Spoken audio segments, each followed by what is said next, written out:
Friends, இன்னைக்கு நம்ம சூப்பரான ஒரு கருவாட்டு குழம்பு தான் பார்க்க போகிறோம். இது வந்து அயல மீன் கருவாடு. இப்போ சுத்தமான கருவாடு பார்த்துக்கோங்க, இந்த மாதிரி இருக்குது. இதை நம்ம ஒரு 5 நிமிஷம் தண்ணியில் ஊற போட்டுக்கலாம். பாருங்கள் ஃப்ரெண்ட்ஸ், கருவாடு நம்ம ஊற போட்டிருக்கோம். அதுக்கு தேவையான திங்ஸ் என்னென்னு பார்த்தீங்கன்னா, ஒரே ஒரு கத்திரிக்காய், வாழைக்காய், 2 குட்டி தக்காளி, 2 பச்சை மிளகு, கருவேப்பிலை, இவ்வளோ நம்ம கட் பண்ணிட்டு வந்துடலாம்.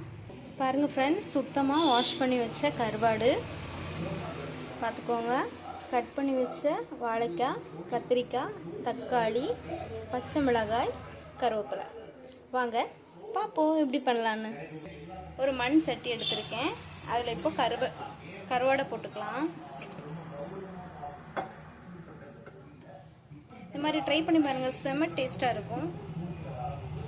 தக்காளி போட்டுக்கலாம், வாழைக்காய் போட்டுக்கலாம், கத்திரிக்காய் போட்டுக்கலாம், லாஸ்ட்டாக கருவேப்பிலை போட்டுக்கலாம். இப்போ ஒரு மிக்ஸி ஜாரில் கொஞ்சமாக தேங்காய் எடுத்து நல்லா கிரைண்ட் பண்ணிட்டு வந்துடலாம். பாருங்க ஃப்ரெண்ட்ஸ், இப்போ நம்ம 2 சின்ன பல் பூண்டு போட்டிருக்கோம். இப்போ கொஞ்சமாக ஜீரகம் போட்டுக்கலாம்.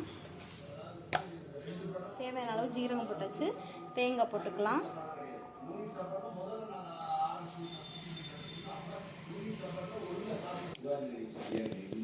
அப்புறமா நம்ம வந்து இப்போ கொஞ்சமாக மஞ்சள் தூள் போட்டுக்கலாம்.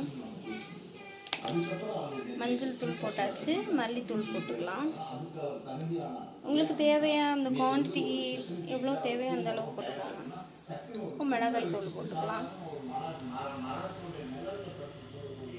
நம்ம இப்போ நல்லா கிரைண்ட் பண்ணிட்டு வரலாம். மிளகாய் தூள் வந்து பச்சை மிளகாய் போட்டிருக்கனால மிளகாய் தூள் கம்மியாக போதும்.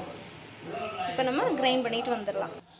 பாருங்கள் ஃப்ரெண்ட்ஸ், சூப்பராக இந்த மாதிரி கிரைண்ட் பண்ணியாச்சு. இப்போ நம்ம மீன் கூட போட்டுக்கலாம். நான் வந்து மண் சட்டி வந்து ரொம்ப குட்டியாக இருக்குது, அதனால் நான் இந்த பெரிய சட்டியில் வச்சுருக்கேன்.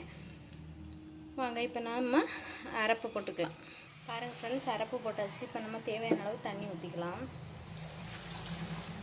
நம்ம உப்பு வந்து கருவாடு நல்லா கொதி வந்த பிறகு தான் நம்ம வந்து உப்பு ஆட் பண்ணணும். ஏன்னா சில கருவாடு உப்பு கருவாடாக இருக்கும், இல்லை சில கருவாடு உப்பு இல்லாத இருக்கும். அதனால் நல்லா கொதித்த பிறகு உப்பு பார்த்து தான் நம்ம உப்பு ஆட் பண்ணிக்கணும். இப்போ நம்ம புளி கரைச்சி வச்சுருக்கிறோம், அது கொஞ்சம் ஆட் பண்ணிக்கலாம். தேவையான அளவு உங்களுக்கு புளி எவ்வளோ தேவையோ அந்த அளவுக்கு ஊற்றிக்கோங்க. சூப்பராக கொதிக்குது. இந்த டைமில் நம்ம தேவையான அளவு உப்பு போட்டுக்கலாம்.